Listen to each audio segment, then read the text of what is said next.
بسم اللہ الرحمن الرحیم۔ اللہ نے جیسے ہی دنیا بنائی اس کے ساتھ اسے اپنے انجام تک پہنچانے کی کچھ نشانیاں بھی بتا دی تاکہ لوگ عبرت حاصل کریں اور قیامت کے قلب توبہ کر لیں۔ حضرت محمد مصطفیٰ صلی اللہ علیہ وسلم کے قیامت سے پہلے ہونے والی جو نشانیاں بتائیں انہیں بہت سی پوری ہو چکی ہیں جبکہ کچھ بڑی پیش گوئی ظہور پذیر نہیں ہوئی ہیں۔ ان پیش گوئی میں ایک بڑی پیش گوئی امام مہدی علیہ السلام کا ظہور ہے جو قیامت سے پہلے لوگ آخری نبی حضرت محمد صلی اللہ علیہ وسلم نے احادیث میں خبر دی ہے کہ قیامت سے پہلے ایک ایسا زمانہ آئے گا کہ دنیا میں کفر پھیل جائے گا، زمین ظلم اور سرکشی سے بھر جائے گی، اسلام صرف مکہ اور مدینے کی طرف سمٹ جائے گا۔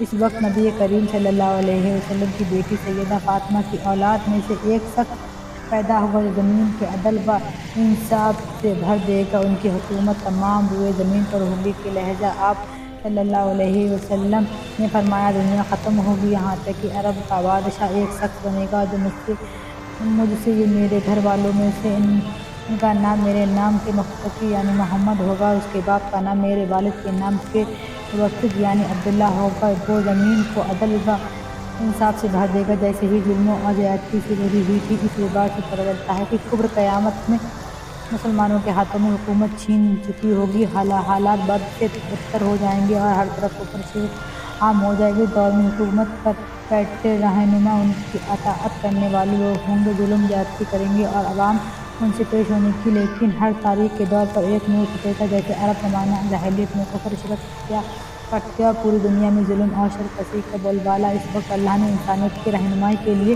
امام الانبیاء حضرت محمد صلی اللہ علیہ وسلم کو مبعوث کیا تھا، بالکل اسی طرح ان بدترین حالات میں اللہ امام مہدی علیہ السلام کو مبعوث فرمائے گا۔ لہٰذا جابر بن عبداللہ سے روایت ہے کہ رسول صلی اللہ علیہ وسلم نے فرمایا وہ وقت قریب ہے جب عراق والوں کے پاس روپے اور مغلہ کھانے پر پابندی لگا دی جائے گی۔ آپ سے پوچھا گیا کہ یہ پابندی کس کی جانب سے ہوگی تو آپ صلی اللہ علیہ وسلم نے فرمایا اجنبیوں کی جانب سے۔ پھر کچھ دیر خاموش رہنے کے بعد کہا کہ وہ وقت قریب ہے جو اپنے شام پر بھی پابندی لگا دی جائے گی۔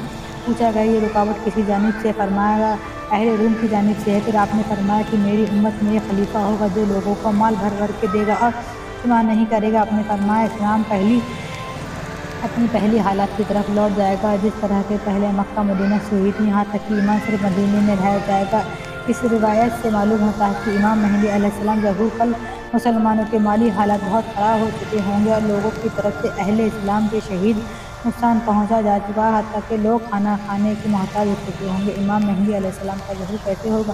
اس متعلق مصدق الحاکم کے اندر ایک روایت ملتی ہے کہ رسول صلی اللہ علیہ وسلم نے فرمایا جو ذوالقعدہ کے مہینے میں قبائل کے درمیان کشمکش اور نوح شکنجی ہوگی، لہٰذا حاجیوں اور لوٹ کر آئیں گے، جنگ ہوگی، بہت زیادہ قتل عام، خون خرابہ ہوگا، یہاں تک کہ رتبہ زمرہ پر بھی خون بہہ رہا ہوگا۔ 9 نوبتی تک امام مہدی علیہ السلام وہاں سے چلے جائیں گے اور بھاگ کر وہ رکن اور امام ابراہیم درمیان میں آئیں گے اور ان کے ہاتھ پر بیعت کی جائے گی۔ اگرچہ امام مہدی ان کو پسند نہیں کریں گے تو بیعت کرنے والوں کی تعداد پہلے بدر ابرار ہوگی۔ ان بیعت والوں میں سے زمین اور آسمان والے خوش ہو جائیں گے جب لوگ بھاگ بھاگ کے امام مہدی علیہ السلام کے پاس آئیں گے، اس وقت بھی کعبے سے بڑھتے ہوئے روئیں گے، چنانچہ لوگ امام مہدی سے کہیں گے کہ اے ہم سب کو ہاتھوں پر بیعت کرو۔ امام مہدی کہیں گے کہ افسوس تم کتنے بیہودہ توڑ چکے ہو اور کس قدر خون خرابہ ہو چکا ہے۔ اس کے بعد نہ چاہتے ہوئے بھی وہ بیعت لیں گے۔ پھر آپ نے فرمایا اے لوگو جب تم انہیں پالو تو ان کے ہاتھ پر بیعت کر لینا کیونکہ وہ دنیا میں بھی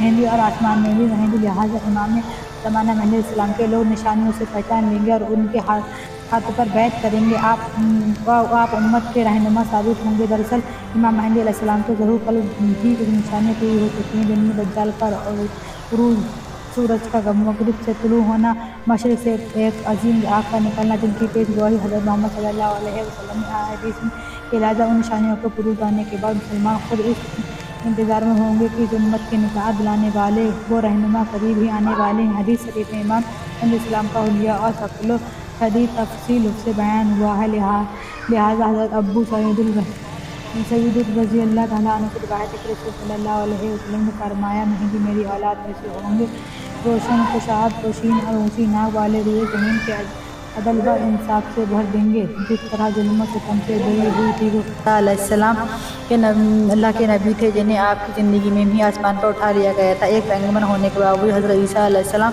امام مہدی علیہ السلام کے پیچھے نماز ادا کریں گے، لہٰذا روایتوں میں آتا ہے کہ صبح کی نماز کے وقت دمشق کی مسجد کے مینار پر عیسیٰ علیہ السلام نازل ہوں گے۔ وہ اس وقت دیکھیں گے کہ حضرت امام مہدی علیہ السلام نماز شروع کرنے والے امام مہدی بھی محسوس کریں کہ عیسیٰ علیہ السلام کا نزول ہو چکا ہے، لہٰذا امام مہدی پیچھے ہٹیں گے تاکہ عیسیٰ علیہ السلام آگے آ کر امامت کروائیں، لیکن حضرت عیسیٰ علیہ السلام انہیں آگے کر دیں گے اور امام مہدی کے پیچھے نماز پڑھیں گے۔ اس کے بعد حضرت امام مہدی علیہ السلام حضرت عیسیٰ علیہ السلام کے ساتھ ایک لشکر سمیت روانہ ہوں گے اور دجال سے جنگ کریں گے اور اسے قتل کر دیں گے۔ اس کے بعد بیت المقدس کی فتح ہوگی۔